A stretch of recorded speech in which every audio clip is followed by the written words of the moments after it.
Protecting players from head injuries is one of the biggest issues affecting modern sport. Rugby Union in particular has made player safety a priority, with head injury assessments now routine in the elite game. Well, Newcastle Falcons are using virtual reality to protect their players from the effects of concussion. It comes as almost 200 former players diagnosed with brain injuries are suing the rugby authorities, including World Rugby and the Rugby Football Union. Adam Powell reports. Okay, 2, 1, go. This is no video game. This is virtual reality technology being used to help protect rugby players. So slow to start with and then faster. Its aim is to work out when someone's recovered from concussion.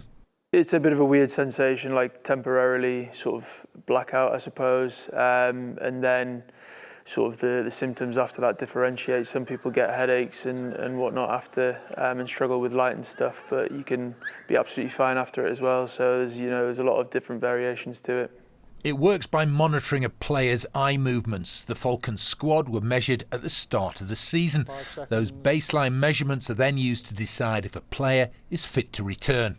We've had one player so far who we've baselined, who's then gone on to be removed from play due to a head injury.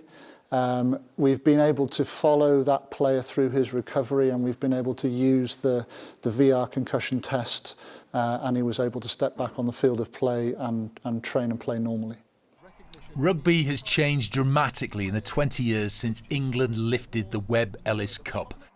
World Rugby introduced head injury assessments a little over 10 years ago. Too late for England's World Cup winning hooker Steve Thompson, who at 45 is living with early onset dementia. He blames multiple head contacts as a player.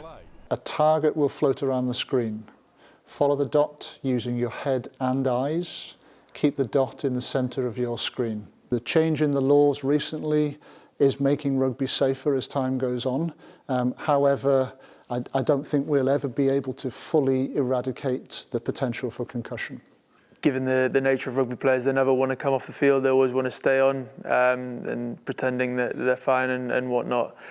So I think it's important. We've got a different variation of tests being as objective as possible. Okay, ready to go for this one? Yep. This virtual reality trial is just the latest technology being used by Newcastle Falcons to keep players fit and healthy. Adam Powell, BBC Look North, Kingston Park. Done. Well done. Huge issue for rugby, isn't it?